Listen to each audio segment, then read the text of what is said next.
أشهد أن لا إله إلا الله وحده لا شريك له وأشهد أن محمدا عبده ورسوله وخليله وصفيه وخيرته من خلقه من لا نبي بعده أما بعد السلام عليكم ورحمة الله وبركاته.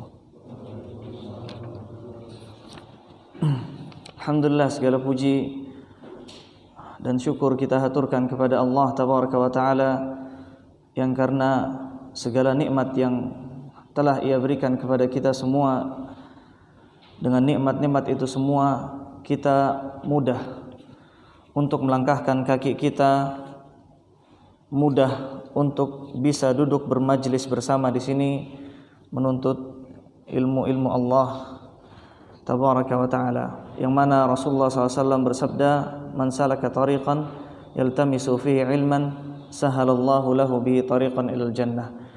Barang siapa yang menempuh suatu jalan dari rumah kita, jalan dari kos-kosan kita sampai ke Masjid At-Tin ini dengan tujuan menuntut ilmu, man salaka tariqan yaltamisu fihi ilman sahalallahu lahu bi tariqan il jannah, maka Allah akan mudahkan baginya jalannya menuju surga. Yang kita ketahui bahwasanya jalan menuju surga tidaklah mudah, sebagaimana sabda Nabi sallallahu alaihi wasallam, hujibati an-naru bisyahawat, neraka itu dihiasi dengan segala hal yang berbau syahwat. Mudah menempuh neraka, jalannya sangat mudah. Akan tapi jalan menuju surga, hujibatil jannah bil makari, jalannya dipenuhi dengan segala hal yang tidak disukai oleh jiwa. Artinya jalan menuntut ilmu tidak mudah. Pasti kita harus memaksakan diri kita untuk mau belajar, mau datangnya kita di sini pun harus berusaha memahami perkataan pembicara, mendengar dan menahan kantuk. Butuh perjuangan, pasti butuh perjuangan. Tapi man tasabbar sabbarahullah, siapa yang mau berusaha bersabar, memaksakan dirinya untuk sabar, maka Allah akan jadikan ia orang yang sabar. Ikhwatal iman wa akhwati fillah, azinallahu wa iyyakum, saudara-saudariku seiman yang dimuliakan Allah Azza wa Jal, kita sampai di hadis ke-9. Kemarin kita membahas hadis ke-8, yang mana hubungan hadis ke-8 adalah terkait dengan jihad fi sabilillah, kewajiban berjihad fi sabilillah atas seluruh kaum muslimin. Kemudian di pembahasan hari ini kita akan bahas tentang hadis at-tasi', hadis ke-9. Qala al-muallif rahimahullah, Al-Imam Yahya ibn Sharaf An-Nawawi rahimahullah berkata dalam bukunya, apa judulnya? Al-Arba'in An-Nawawiyah. An Abi Hurairah radhiyallahu anhu, An Abi Hurairah radhiyallahu anhu, ada tambahan enggak di situ? An Abi Hurairah, lanjutannya apa? Abdurrahman ibn Sakhr, berarti sama. An Abi Hurairah Abdurrahman ibn Sakhrin, dari Abu Hurairah Abdurrahman ibn Sakhr radhiyallahu anhu qala, beliau berkata, sami'tu Rasulullah sallallahu alaihi wasallam yaqul, aku mendengar Rasulullah sallallahu alaihi wasallam bersabda, ma nahaitukum anhu fajtanibuh, apa yang aku larang kalian darinya maka hindarilah, jauhilah. Wa ma amartukum bihi fa'tu minhu mastata'tum, dan apa yang aku perintahkan kalian kepadanya maka lakukanlah sebisa kalian. Anak kecepatan, anak terlalu cepat. Sudah diartikan belum? Sudah insyaallah. Baik, anak ulangin. Ma nahaitukum anhu fajtanibu, apa yang aku larang kalian darinya maka tinggalkanlah, maka jauhilah. Wa ma amartukum bihi fa'tu minhu mastata'tum, dan apa yang aku perintahkan kalian kepadanya maka lakukanlah semampu kalian.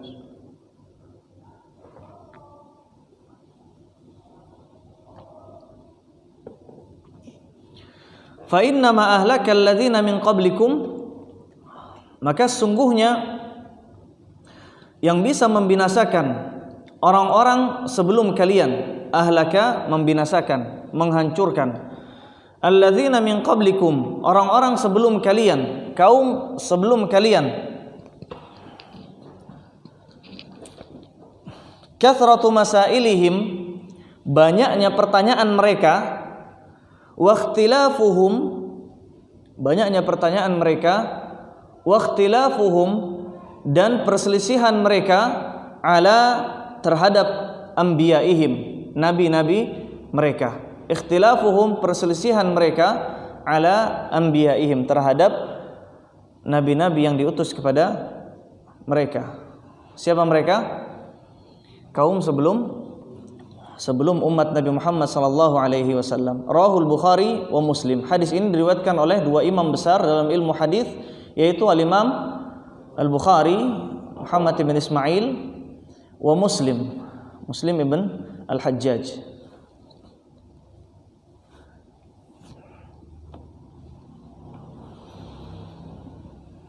Jelas kira-kira artinya? Baik. Coba kita jelaskan. Dari Abu Hurairah, Abdurrahman bin Sakhar radhiyallahu anhu. Abu Hurairah adalah seorang sahabat yang mulia, yang mana beliau radhiyallahu anhu adalah termasuk di antara salah satu sahabat yang banyak meriwayatkan hadis dari Rasulullah sallallahu alaihi wasallam, yang disebut dengan julukan al-mukthiruna fi riwayatil athar. Al-mukthirun, orang-orang yang banyak, fi riwayati al-athar, meriwayatkan athar, meriwayatkan hadis Nabi sallallahu alaihi wasallam. Bahkan beliau radhiyallahu anhu adalah orang yang menduduki peringkat pertama yang banyak meriwayatkan hadis dari Nabi sallallahu alaihi wasallam. Riwayat Abu Hurairah dari Nabi sallallahu alaihi wasallam sebanyak 5.700 sekian hadis. 5.700 sekian hadis. 34 kalau tidak salah. Sebagai perbandingan, sahabat yang menduduki peringkat kedua dalam banyak meriwayatkan hadis Nabi sallallahu alaihi wasallam adalah Abdullah ibn Umar. Abdullah ibn Umar, hadisnya 2.000 sekian. 2.000 sekian. Perbandingan jauh enggak kira-kira? Jauh. Antara 5.000 dengan 2.000 lebih. Padahal Islamnya Abu Hurairah, beliau Islam pada tahun 7 Hijriah. Artinya beliau bukan termasuk dari as-sabiqunal awalun, bukan termasuk dari orang-orang yang dahulu dalam masuk agama Islam. Beliau masuk Islam terakhir. Tapi dengan begitu beliau semangat dalam mencari ilmu, dalam menuntut ilmu. Beliau fokuskan hidup beliau untuk menuntut ilmu. Beliau termasuk ahlus suffah. Beliau termasuk sahabat Nabi yang tidak memiliki banyak harta. Beliau tinggal di Masjid Nabi, di Masjid Nabawi. Beliau termasuk ahlus suffah. Dan beliau fokus menuntut ilmu hadis dari Nabi sallallahu alaihi wasallam, dan kemudian dengan barakah doa Nabi sallallahu alaihi wasallam akhirnya beliau bisa menjadi orang yang paling banyak meriwayatkan hadis dari Nabi sallallahu alaihi wasallam. Ini Abu Hurairah yang biasa kita sering sebut namanya ketika kita membaca hadis. An Abi Hurairah, an Abi Hurairah, an Abi Hurairah. Paling banyak riwayat dari Abu Hurairah radhiyallahu anhu. Akan tapi kebanyakan dari kita belum faham siapa nama asli dari Abu Hurairah. Dan alhamdulillah di sini al-muallif, penulis kitab ini, menyebutkan nama asli dari Abu Hurairah. Siapa nama asli beliau? Nama asli beliau sebenarnya mahallul khilaf, yakni para ulama berbeda pendapat tentang nama asli Abu Hurairah. Akan tapi yang rajih, yang paling kuat, pendapat yang paling kuat yang disebutkan di sini, nama beliau adalah Abdurrahman ibn Sakhar. Biasanya sahabat-sahabat yang memiliki kunyah, apa kunyah? Nama yang diawali dengan Abu atau Ummu. Abu atau Ummu. Ada ayah punya anak namanya Abdullah, maka dia diberikan julukan Abu Abdullah. Ini kunyah. Kalau di Indonesia biasanya mamanya fulan atau mungkin bapaknya fulan. Kalau di Arab itu sudah biasa.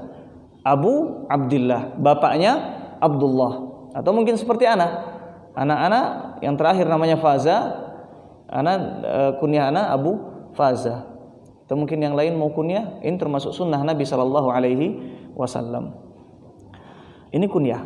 Kebanyakan sahabat yang memiliki kunyah dan masyhur dengan kunyah tersebut, biasanya banyak dari kita tidak tahu nama asli sahabat tersebut. Contohnya seperti Abu Hurairah.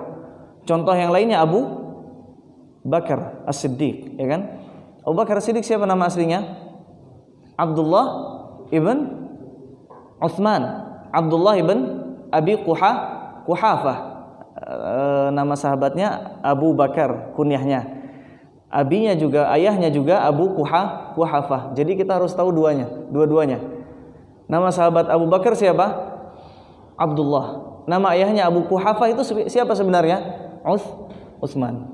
Kemudian ada Abu Sa'id Al-Khudri. Abu Sa'id Al-Khudri, yakni Sa'ad ibn Sinan ibn Malik, ini nama aslinya. Baik, sekarang kita paham nama asli dari Abu Hurairah. Mengapa beliau dijuluki Abu Hurairah? Apa arti Hurairah? Hurairah artinya adalah kucing kecil. Perbedaan antara Hirrah, asli Hurairah itu dari Hirrah. Asli Hurairah itu adalah dari Hirrah, itu aslinya. Kemudian kenapa bisa menjadi Hurairah? Dalam bahasa Arab ada istilahnya tasghir, ismut tasghir, atau pengecilan suatu nama. Ada seorang laki-laki yang atau mungkin seorang laki-laki, karena dia seperti anak kecil, mungkin dari sifatnya atau mungkin dari perawakannya atau mungkin dari ukuran tubuhnya, maka kita sebut rujayil, orang laki-laki yang kecil. Di sini Hirrah artinya kucing, Hurairah menjadi kucing kecil, anak kucing. Dan mengapa beliau dijuluki sebagai Abu? Apa arti Abu? Bapak, ayah dari kucing kecil. Apakah beliau punya anak kucing? Jawabannya enggak. Kenapa? Karena beliau suka dengan kucing. Ada kucing kecil yang beliau sangat sukai, dan kucing kecil ini selalu mengikuti Abu Hurairah, selalu mengikuti Abdurrahman ibn Sakhar. Dan suatu ketika Rasulullah melihat Abu Hurairah bermain dengan kucing kecil ini dan diletakkan dalam kum Abu Hurairah. Kalau zaman dahulu pakaian lengannya itu lebar, dan Abu Hurairah meletakkan kucing itu di lengan beliau. Karena Rasulullah melihat kecintaan Abu Hurairah yang sangat kepada kucing, maka Rasulullah menamai beliau dengan Abu Hurairah. Ayahnya kucing kecil. Perbedaan Hirrah dengan Qittah. Biasanya kan kita bahasa Arab Qittah ya, atau Qit. Bedanya kalau Qit itu kucing liar, kalau Hirrah kucing peliharaan. Allahu a'lam. An Abi Hurairah Abdurrahman bin Sakhar radhiyallahu anhu. Kenapa radhiyallahu anhu? Kenapa tidak radhiyallahu anhuma atau anhum? Karena satu orang. Kita menyebut atau keridhaan Allah, arti radhiyallahu anhu artinya Allah telah meridhoi beliau. Kalau anhuma, Allah telah meridhoi mereka berdua. Kalau anhum, telah meridhoi mereka, jumlahnya banyak. Qala, beliau berkata, sami'tu Rasulullah sallallahu alaihi wasallam yaqul, aku mendengar Rasulullah sallallahu alaihi wasallam bersabda, ma nahaitukum anhu fajtanibu. Apa artinya tadi? Ma nahaitukum, apa yang aku larang kalian darinya, maka hindarilah, jauhilah. Wa ma amartukum bihi fa'tu minhu mastata'tum, dan apa yang aku perintahkan kalian kepadanya, maka lakukanlah. Ada tambahan mastata'tum. Apa arti mastata'tum? Sebisa kalian, semampu kalian. Dan ini perbedaan antara perintah dan larangan. Di buku ini menjelaskan syarah tentang Arba'in Nawawiyah. Ada penjelasan dari ulama menulis penjelasan tentang Arba'in Nawawiyah yang ditulis oleh Syekh Muhammad ibn Salih Al-Utsaimin yang kita kenal dengan Syekh Ibnu Al-Utsaimin. Beliau mengatakan perbedaan antara larangan dengan perintah, larangan itu sifatnya mudah. Larangan sifatnya lebih mudah dibandingkan dengan perintah.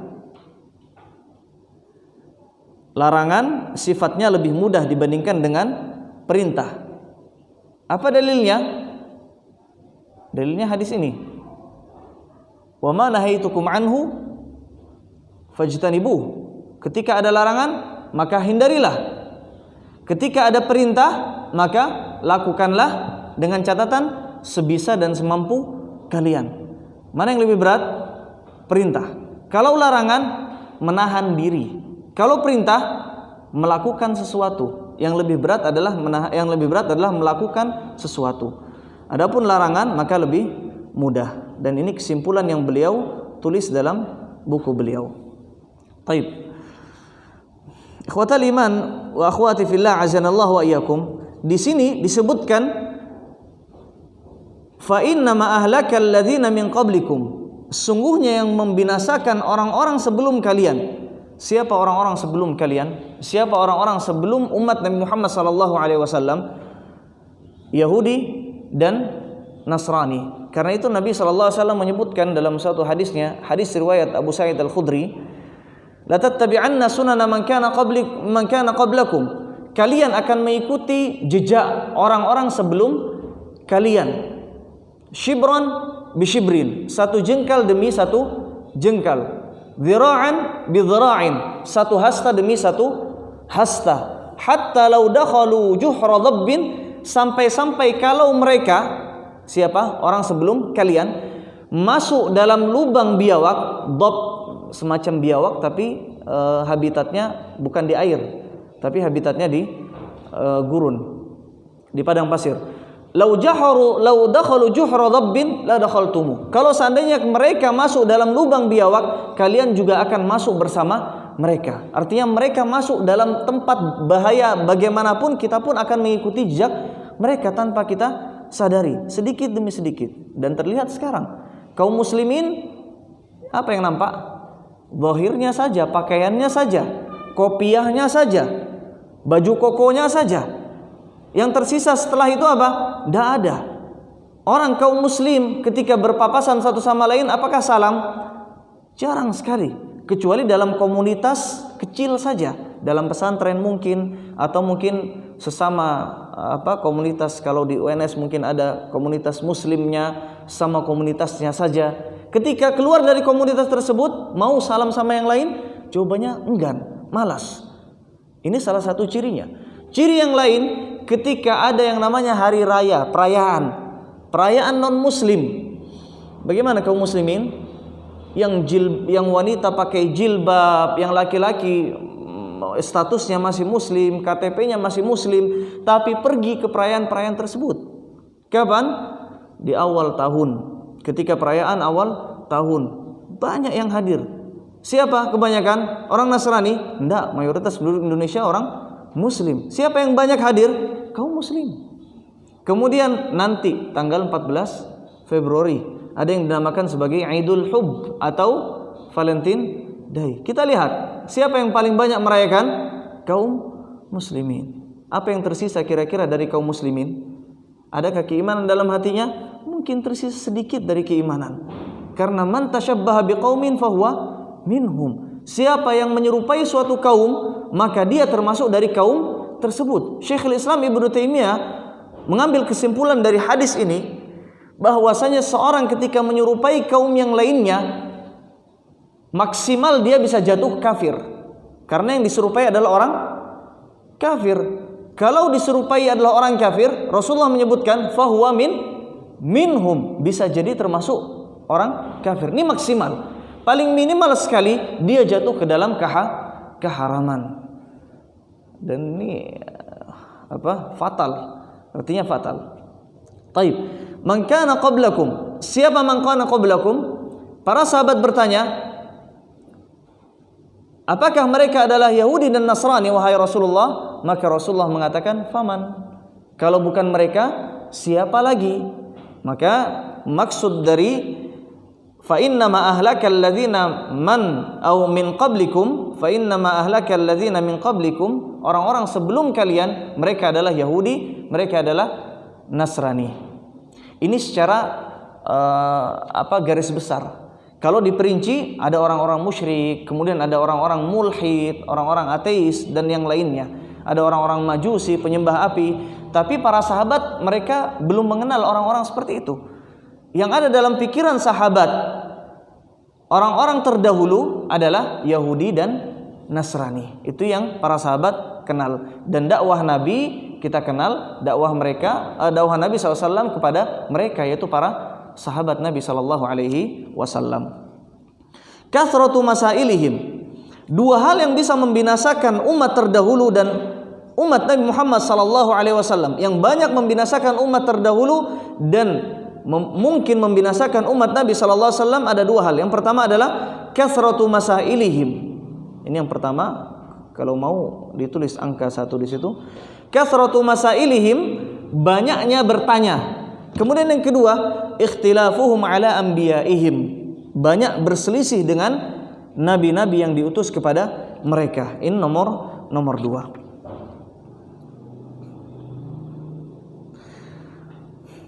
Orang-orang sebelum umat Nabi Muhammad SAW kita jelaskan ada dua secara garis besar, yaitu Yahudi dan Nasrani. Di antara dua ini mana yang lebih banyak mengingkari para nabi, mana yang lebih banyak bertanya suatu hal yang tidak penting, Yahudi atau Nasrani?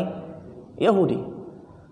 Dan gambarannya jelas Allah gambarkan dalam surat Al-Baqarah ayat 67 dan seterusnya. Tatkala Nabi Musa memerintahkan mereka untuk menyembelih seekor sapi. Di zaman Nabi Musa terdapat kejadian, yaitu ada seorang yang kaya di pagi hari kemudian ditemukan tewas. Lalu orang-orang pada berselisih. Keluarga orang yang kaya ini menuduh orang-orang kampung sekitarnya mereka lah para pembunuh. Tapi orang-orang kampung nggak terima dituduh pembunuh. Akhirnya terjadi perselisihan.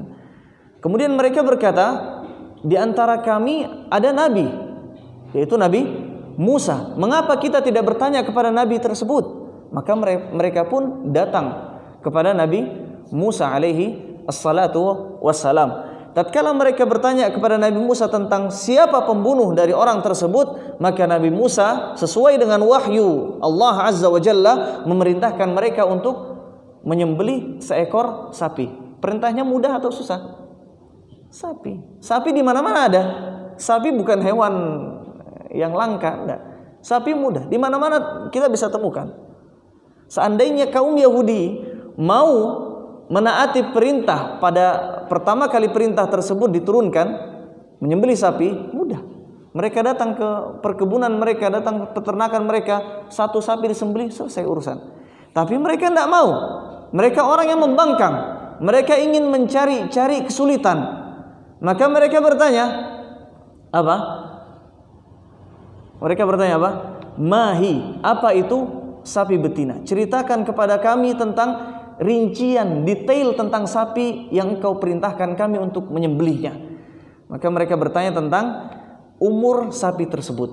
Maka Nabi Musa jelaskan, la farid wala bikr, awanum baina dzalik. Tidak tua dan tidak pula muda, di antara keduanya. Masih muda, masih muda, tidak terlalu tua dan tidak terlalu muda.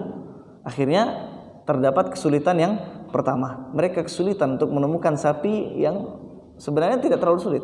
Tapi mereka tambahkan lagi dengan kesulitan berikutnya. Mereka bertanya, ma launuha, apa warna sapi tersebut? Maka dijelaskan, safra faqi'ul launuha tasurrun nadhirin. Warna kuningnya kuning tua, dan ketika kita memandang warnanya ini, maka akan menggembirakan hati kita. Kalau kita memandang warna kuning ini bisa membuat hati kita senang. Makin sulit. Ada 2 syarat. Cukup 2 syarat? Enggak. Mereka bertanya lagi, mahi, jelaskan kepada kami tentang sifat tambahan sapi tersebut. Maka dijelaskan tentang sifat tambahannya, bahwasanya sapi tersebut tidak pernah digunakan untuk apa istilahnya kalau di sawah, untuk membajak sawah. Wala tusqil harf, dan tidak pernah digunakan untuk mengairi tanaman. Akhirnya makin sulit. Siapa mereka? Mereka adalah kaum Yahudi. Dan untuk murajaah bisa dilihat surat Al-Baqarah ayat 67, 68 sampai 69.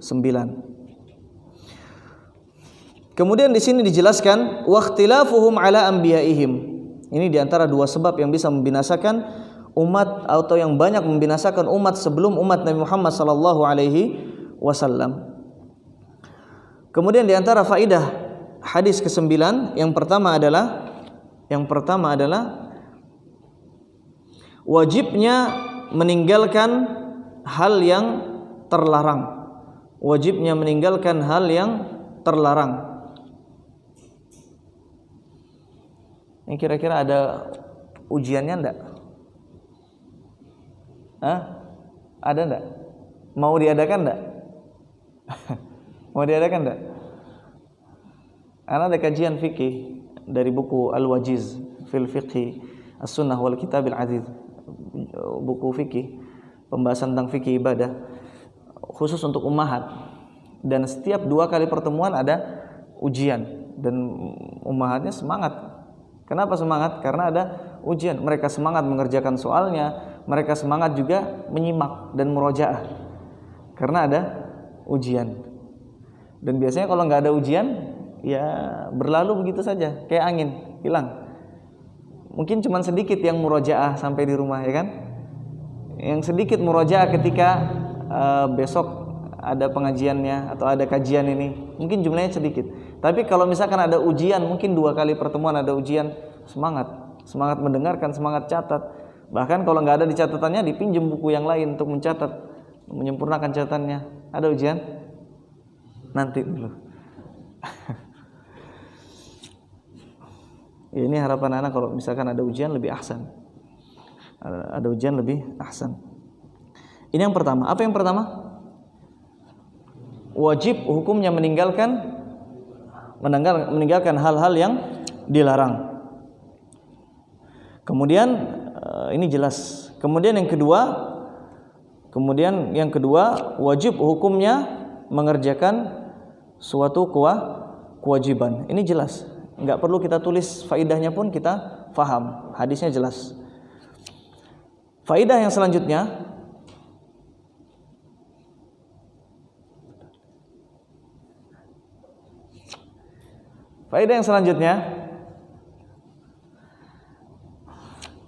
hadis ini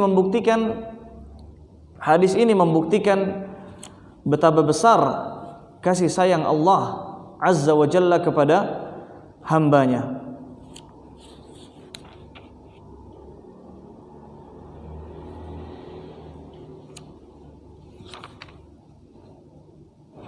Dari mana kita tahu bahwasanya hadis ini membuktikan besarnya rahmat Allah, besarnya kemurahan Allah kepada para hambanya? Ada yang tahu? Ayo tebak-tebakan nih. Apa? Bahasa Arabnya? Mastata'tum, ahsant, barakallahu fik. Di sini Rasulullah menyebutkan ma nahaytukum anhu fajtanibu. Ketika ada larangan tinggalkan. Wa ma amartukum bihi fa'tu minhu mastata'tum. Ketika ada perintah maka wajib laksanakan, tapi dengan catatan. Tadi kita sebutkan mana yang lebih berat untuk dilaksanakan, larangan atau perintah?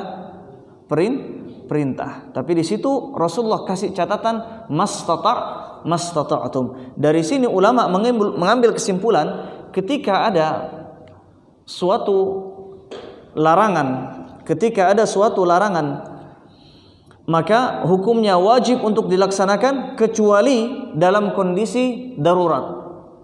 Dan ketika ada suatu perintah, maka wajib dilaksanakan sesuai dengan kemampuan. Tadi kita kasih catatan kecuali dalam kondisi darurat.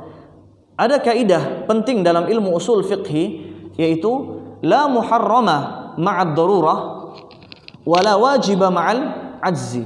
Ini dicatat. Enggak bisa bahasa Arab, nanti terjemahannya enggak apa-apa. La muharrama ma'ad darurah wa la wajiba ma'al ajzi. La muharrama ma'ad darurah artinya tidak ada yang terlarang dalam kondisi darurat. Tidak ada yang terlarang dalam kondisi darurat.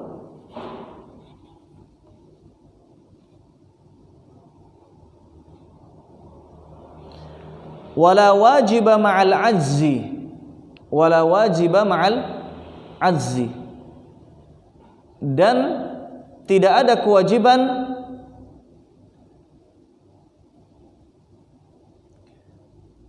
ketika tidak ada kemampuan.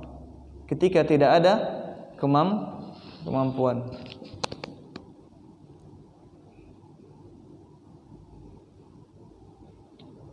Sudah? Baik. Yang pertama apa? La muharram ma'ad darurah apa artinya? Tidak ada yang diharamkan ma'ad darurah ketika dalam kondisi darurat. Yang kedua, la wajiba ma'al ajzi, tidak ada yang wajib dalam kondisi tidak mampu, atau bahasanya terserah antum. Yang penting maknanya sama. Yang penting maknanya sama. Apa artinya? Ketika seorang dalam kondisi darurat, di depannya ada kematian. Di depannya ada kematian. Sangat lapar. Ia ingin makan, tapi kondisinya tidak memungkinkan untuk makan. Kenapa? Tidak ada makanan. Dia di hutan atau mungkin dia di gurun pasir, nggak ada manusia, nggak ada pemukiman. Kemudian dia ketemu bangkai burung atau mungkin bangkai hewan lainnya. Artinya bangkai. Kemudian bolehkah dia makan bangkai? Hukum asal bangkai tidak boleh dimakan, haram. Tapi dalam kondisi darurat maka tidak diharamkan. Boleh ia makan? Boleh ia makan. Kemudian tidak ada kewajiban dalam kondisi ketidakmampuan. Dan ini ada dua kondisi. Tidak ada kewajiban dalam kondisi ketidakmampuan, ada dua kondisi. Kondisi pertama, ketika ada badal. Badal artinya adalah ganti dari yang wajib. Kemudian kondisi kedua, tidak adanya badal. Tidak adanya badal itu ganti, tidak adanya pengganti. Yang pertama apa? Ada badal. Yang kedua, tidak ada badal. Apa arti badal? Pengganti. Kondisi pertama, ketika suatu hal yang wajib, Allah perintahkan kita untuk suatu hal wajib, hukumnya wajib, dan ada badal, ada penggantinya. Contohnya untuk mudahkan kita untuk paham. Contohnya wudu. Wudu hukumnya wajib bagi mereka yang ingin salat, ya kan? Hukumnya wajib. Kita tidak bisa wudu, mungkin karena sakit dilarang dokter, tidak boleh menyentuh air, karena kalau menyentuh air makin jadi sakitnya, bahkan bisa membinasakan. Maka kita tidak berwudu. Apa ada badal dari wudu? Ada. Apa badalnya? Tayammum. Ahsan. Tayammum. Seorang yang terkena luka di tangannya atau mungkin patah tangannya, akhirnya harus di gips. Bagaimana dia berwudu sedangkan ada gips? Apa dia harus membasahi gipsnya? Jawabannya tidak boleh. Nanti nggak kering-kering, akhirnya nggak sembuh-sembuh, tangannya nggak sembuh. Apa yang dia lakukan? Cukup dia mengusap di atas jabirah, di atas gipsnya saja. Ini kalau ada badalnya. Wudu tidak bisa, maka boleh tayammum. Salat berdiri tidak bisa, maka boleh salat dalam keadaan duduk. Duduk tidak bisa, maka boleh dalam keadaan berbaring. Ini ada badalnya.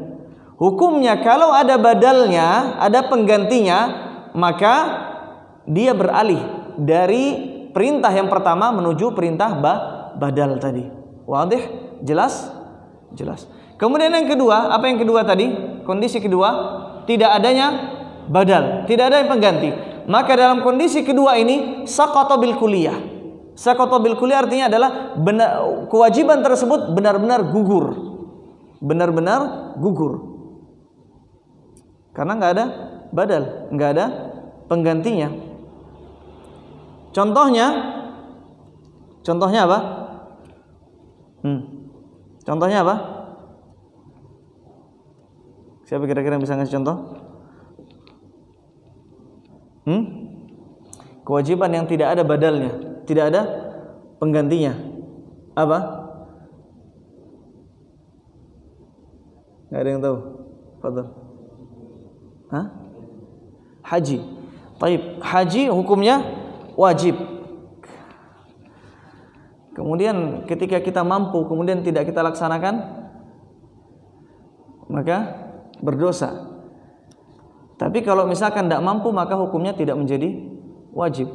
Kalau seorang mampu kemudian dia mati, anaknya masih bisa melaksanakan, boleh badal, boleh digantikan kewajiban haji tersebut. Apa kira-kira yang lain selain haji yang tidak ada badalnya, kewajiban yang sama sekali tidak ada badalnya? Teka-teki ini. Fadhal. Mandi wajib. Mandi wajib nggak ada badalnya. Badalnya tayamum, ya kan? Seorang kalau mandi wajib nggak bisa, maka dia tayamum. Apa yang nggak bisa? Nanti kita akhirkan ya. Sambil dipikir. Kemudian faidah berikutnya, ini faidah keberapa tadi? 3 ya. Hadis ini membuktikan rahmat kasih sayang Allah kepada kita. Apa buktinya? Mastata'tum. Kemudian kita jelaskan kaidah. Kaidah apa? Tidak ada yang haram dalam kondisi darurat dan tidak ada yang wajib dalam kondisi tidak mampu.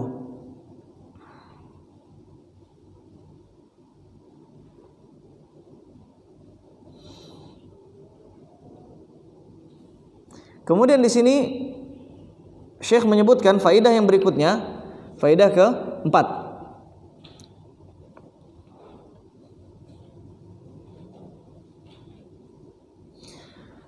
Ini agak detail ya. Masalah yang keempatnya agak detail. Manusia memiliki kemampuan dan kehendak. Ini kita faham. Manusia punya kehendak, memiliki kemampuan, faham. Tapi di sana ada firqah dhalah, ada kelompok di luar ahli sunnah wal jamaah yang mana mereka berkeyakinan bahwasanya manusia itu seperti bulu yang terbang. Kayak mana bulu terbang? Bulu punya keinginan enggak? Angin ingin bawa dia ke kanan, dia pergi ke kanan. Ingin bawa dia ke atas langit tinggi atas sana, dia ke atas. Kalau angin tidak ada, maka dia diam tempatnya. Manusia seperti itu. Dan keyakinan firqah ini, kelompok ini dinamakan sebagai kelompok Jabariyah. Kelompok Jabariyah, mereka adalah kelompok yang meyakini bahwasanya manusia tidak memiliki kehendak. Jadi orang pergi sholat jamaah, dia punya kehendak? Tidak punya. Siapa yang menggerakkan kakinya? Allah.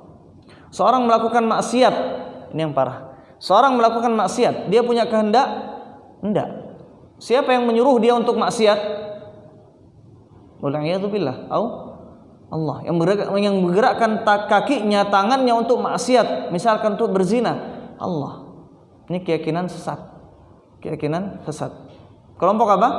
Jabariyah. Jadi misalkan kita baca buku kemudian ada bahasa Jabariyah, maka ini kelompok sesat. Atau mungkin ada keyakinan yang mengarah ke sana, manusia tidak memiliki kehendak, tidak memiliki keinginan, maka ini Jabariyah. Jelas? Ini yang ke berapa? Yang keempat apa kelima? Yang keempat. Bantahannya ada di kata-kata mastata'tum, sesuai dengan kemampuan kalian. Artinya kita punya kemampuan, kita punya kehendak. Dan ini bantahan untuk kelompok sesat tadi, namanya apa? Jabariyah. Kemudian yang selanjutnya, faidah yang selanjutnya, yang kelima,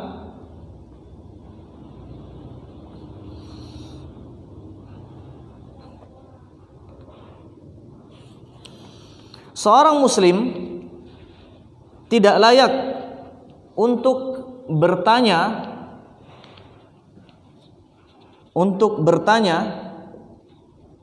tentang perintah,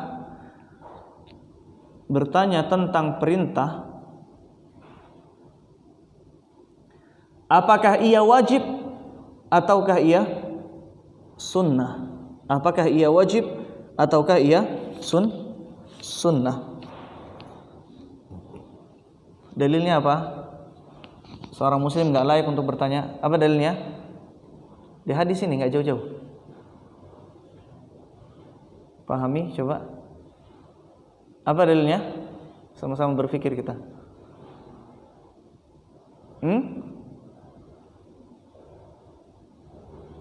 Kita tunda nanti sampai akhir. Apa dalilnya? Nggak dengar? Anda nggak dengar? Apa katanya?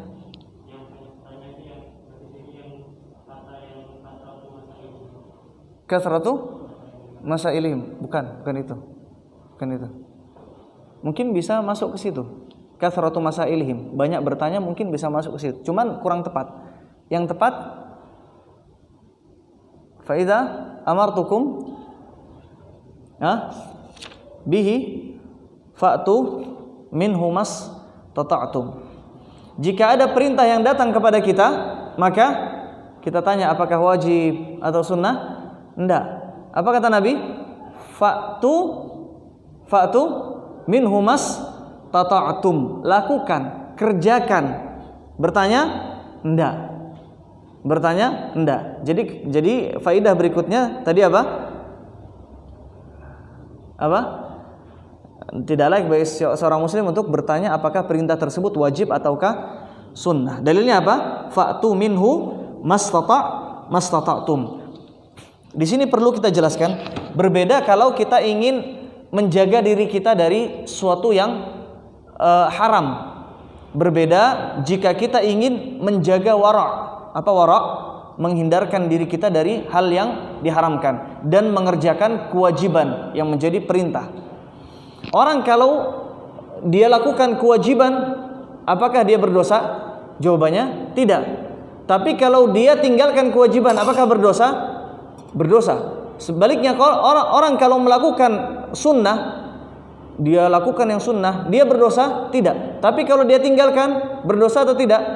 Tidak berdosa. Maka ada perbedaan antara wajib dengan sunnah. Orang ini ingin menjaga dirinya agar tidak terjatuh kepada meninggalkan hal yang wajib. Akhirnya dia bertanya, ini wajibkah, sunnahkah? Kalau wajib, maka saya akan jaga baik-baik.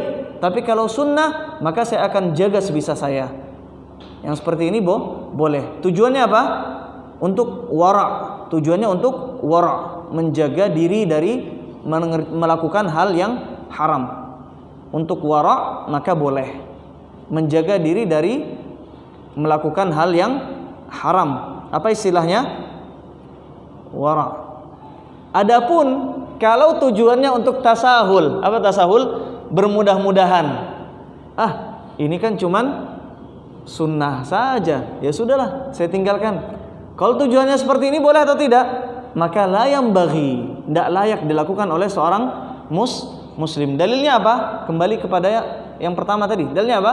Fa'tu minhu mastata'tum. Kalau tujuan wara' boleh, kalau tujuannya tasahul, bermudah-mudahan, kalau cuman sunnah tidak usah dikerjakan.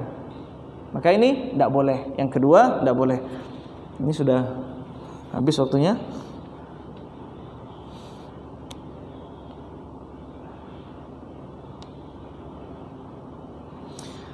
Yang terakhir adalah dua hal yang menyebabkan kebinasaan adalah banyak bertanya dan menyelisihi Rasulullah sallallahu alaihi wasallam. Banyak bertanya dan menyelisihi Rasulullah sallallahu alaihi wasallam.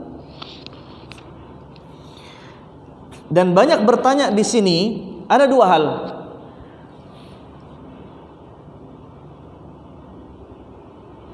Ini musajjal kan, maksudnya ada rekamannya kan? Nanti rekamannya kan di share nggak? Di share. Mungkin bisa kalau misalkan ada ketinggalan tulisan bisa lihat rekamannya ya. Kathratus soal, banyak bertanya ada dua hal. Yang pertama dalam agama, yang kedua dalam dunia. Dalam masalah agama dan dalam masalah dunia. Dalam masalah agama tidak boleh banyak bertanya. Mengapa demikian? Hadisnya ini larangan. Sebab binasanya umat terdahulu adalah banyak bertanya. Dan asal muasal hadis ini ada disebutkan dalam riwayat Imam Muslim dari hadis Abi Hurairah bahwasanya Rasulullah sallallahu alaihi wasallam suatu ketika khutbah di hadapan para sahabat. Beliau berkata, "Ayyuhan nas, innallaha qad farada 'alaikum al-hajj." Allah Azza wa Jalla telah mewajibkan kepada kalian untuk haji, ibadah haji. Fahujju, maka berhajilah kalian. Kemudian ada salah seorang sahabat bertanya kepada Nabi, "Akullu amin ya Rasulullah?" Apakah haji itu kewajiban setiap tahun wahai Rasulullah? Maka Rasulullah diam. Dia ulangi pertanyaannya kedua kalinya, Rasulullah diam. Dia ulangi pertanyaannya ketiga kalinya, Rasulullah juga diam. Kemudian Rasulullah berkata, "Lau qultu na'am," kalau seandainya aku ucapkan iya, haji tiap tahun, apa kira-kira yang terjadi? La wajabat, maka syariat haji akan menjadi wajib dalam setahun. Walamma stata'tum, dan kalian tidak akan mungkin sanggup melaksanakannya. Nah, sekarang kita ngerasain tuh. Kalau seandainya haji wajib tiap tahun, berapa banyak kaum muslimin yang jatuh dalam dosa besar bahkan, karena haji termasuk rukun Islam, ya kan? Kalau orang mau haji nunggu 30 tahun, 20 tahun, 25 tahun. Kalau setahun sekali. Kemudian Nabi SAW mengatakan, "Zaruni ma taraktukum." Biarkan aku ketika aku meninggalkan suatu perintah. Ketika aku sebutkan perintah haji, lakukan. Ketika aku tidak sebutkan detailnya, jangan kalian tanya. Fa inna ma halaka man kana qablakum. Kemudian Rasulullah menyebutkan hadis ini. Binasa orang sebelum kalian karena banyaknya mereka dalam bertanya. Ini dalam masalah agama. Tadi yang pembagian pertama apa? Dalam masalah agama. Boleh kita banyak bertanya? Enggak boleh kalau tidak ada faidahnya. Ada seorang sahabat yang bertanya, "Ya Rasulullah, mata sa'ah? Kapan terjadi hari kiamat?" Ada faidah enggak? Enggak ada faidahnya. Seandainya ada pun sedikit sekali. Maka Rasulullah mengalihkan pertanyaannya, "Madza a'datta laha?" Apa sih yang sebenarnya engkau telah persiapkan untuk menghadapi hari kiamat? Ini yang berfaidah. Kalau pertanyaan, "Ya Rasulullah, apa yang kami persiapkan untuk menjumpai kiamat?" Ini benar, karena ini berfaidah. Tapi kalau bertanya, "Ya Rasulullah, mata sa'ah? Kapan terjadi hari kiamat?" Enggak ada faidah. Contohnya pertanyaan yang lainnya. Kita bertanya, kira-kira anjingnya Ashabul Kahfi itu anjing apa ya? Anjing herder kah? Anjing, ada faidahnya? Kita tahu pun tidak nambah keimanan, kita tidak tahu pun tidak nambah dosa, iya kan? Kita bertanya tentang masalah kira-kira Nabi Adam tinggal di surga berapa tahun? Faidah enggak? Sama sekali enggak ada faidah. Ini masalah dalam agama. Lebih baik kita laksanakan ketika itu perintah, lebih baik kita tinggalkan ketika itu larangan. Banyak bertanya, tidak perlu. Umat Islam terutama di zaman sekarang terlalu banyak bicara. Kenapa? Karena banyak makan ayam, gitu. Lah iya, ada ungkapan orang dia akan mewarisi sifat sesuatu yang dia makan. Orang dahulu makannya apa? Makannya daging kambing, makannya apa? Kuda. Akhirnya mereka punya sifat syaja'ah. Dan kambing memiliki ketenangan, memiliki sifat ketenangan. Kuda mewarisi sifat syaja'ah, keberanian. Mereka punya keberanian. Tapi orang-orang ada suatu kaum yang mereka kebanyakan makan kirdah, apa? Monyet. Akhirnya mereka suka berjoget, mereka suka bermain-main. Ada warisannya. Orang zaman sekarang suka makan ayam, akhirnya banyak berkotek, banyak ngomong. Ada amalnya? kurang. Meskipun ini bukan hadis, tapi mungkin bisa saja benar. Dan benar, kaum muslimin zaman sekarang sedikit berbuat dan banyak berbicara. Coba kita lihat diri kita. Kita sudah menerima ilmu begitu banyak, tapi bagaimana amal kita? Sedikit sekali. Artinya apa? Lakukan apa yang kalian fahami. Dengan seperti itu, maka ilmu akan bertambah kuat menancap dalam dada kita. Sebagaimana kata Ali bin Abi Thalib, hatafal ilmu bil amal. Ilmu akan selalu memanggil amal. Ayo sini amal, datang kepadaku. Fa in ajaba wa illa irtahal. Kalau amal tersebut datang, kalau kita mengiringi ilmu dengan amal, maka ilmu akan menetap kokoh dalam dada kita. Wa illa, kalau tidak, irtahal. Kalau amal tersebut tidak mau memanggil panggilan ilmu, maka ilmu akan pergi. Adakah dari kita yang lupa surat Al-Fatihah? Ada? Tidak ada. Kenapa? Karena terus dimurajaah, ya kan? Seperti itu juga hadis, seperti juga ayat-ayat Al-Quran yang lainnya. Taib. Kemudian yang kedua yang adalah dalam masalah dunia. Dalam masalah dunia, maka arahan Nabi sallallahu alaihi wasallam, min husnil islamil mar'i tarkuhu ma la ya'nihi. Di antara bentuk keindahan Islam dalam diri seseorang adalah dia tinggalkan sesuatu yang tidak bermanfaat baginya.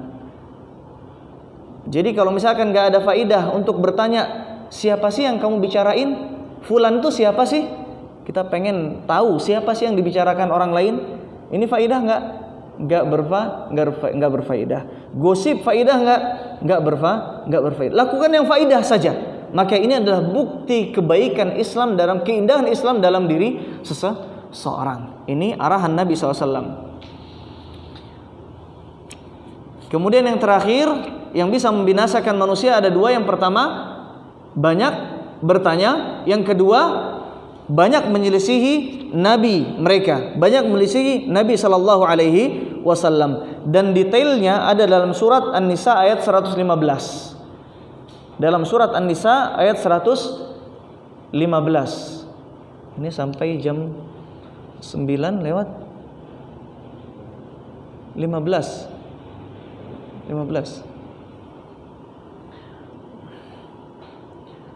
Dan dalam surat An-Nisa ayat 69. Dalam surat An-Nisa ayat 69. Saya tidak perlu jelaskan maknanya atau tafsirannya, silakan buka tafsirannya. Atau sebagai PR ya. PR. Apa hubungannya ayat surat An-Nisa ayat 115 dengan ayat 69 dengan menyelisihi Nabi sallallahu alaihi wasallam, dengan dosa yang bisa membinasakan kita semua. Taib. Tadi ada sisa tadi ya. Apa? Tentang apa? Kewajiban yang tidak ada badal. Contohnya, kita diwajibkan untuk amar ma'ruf nahi mungkar. Bukankah demikian? Iya. Pemimpin kita, misalkan Pak Presiden, ada kesalahan, ada aibnya, kita wajib untuk mencegahnya dari kemungkaran. Ada kemungkaran, maka kita wajib untuk mencegah dari kemungkaran. Tapi kita tidak mampu. Bagaimana? Kita tidak mampu. Apakah kita harus turun ke jalanan kemudian demo, atau mungkin melakukan hal yang lainnya, atau mungkin protes di media sosial, mengatakan mengejek Jokowi atau yang lainnya? Tidak perlu. Ini perintah yang tidak ada badalnya. Kalau kita tidak punya kekuatan, maka lakukan dengan, Rasulullah mengatakan, man ra'a minkum munkaran falyughayyirhu biyadi. Siapa yang melihat kemungkaran, dengan tangan. Kemudian kalau tidak bisa, maka dengan lisan. Kalau tidak bisa, dengan hati. Maka kalau kita tidak bisa melakukan dengan tangan, sudah tinggalkan. Tidak boleh lagi kita memaksa untuk dengan tangan. Karena kalau kita paksakan dengan tangan, dengan kekuatan, mungkin dalam istilah people power, kekuatan rakyat, ini tidak boleh. Ini yang bisa menyebabkan kehancuran suatu negeri. Bukankah di negeri Suriah hancur karena ini? Negeri Mesir hancur karena ini? Iya. Negeri-negeri Arab sana hancur karena orang ingin memaksakan perintah amar ma'ruf nahi mungkar, mencegah kemungkaran yang terjadi di pemimpin mereka, akhirnya mereka hancur. Kalau tidak bisa, sudah tinggalkan. Sudah tinggalkan. Dengan hati saja sudah. Dengan hati saja. Tidak perlu dipaksa. Baik, jelas? Mungkin ada sisa waktu, fadhal, barangkali ada yang bertanya.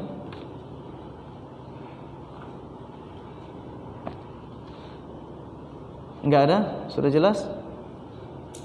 Fadhal. Atau mungkin dengan tulisan?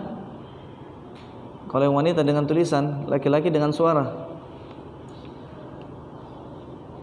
Enggak ada? Sudah jelas atau sudah bingung? Sudah jelas. Baik, kita tutup kalau begitu dengan doa kafaratul majlis. Subhanakallahumma bihamdik, asyhadu an la ilaha illa anta astaghfiruka wa atubu ilaik. Barakallahu fiikum wa zadakumullahu ilman wa hirsan wa amalan thumma imanan.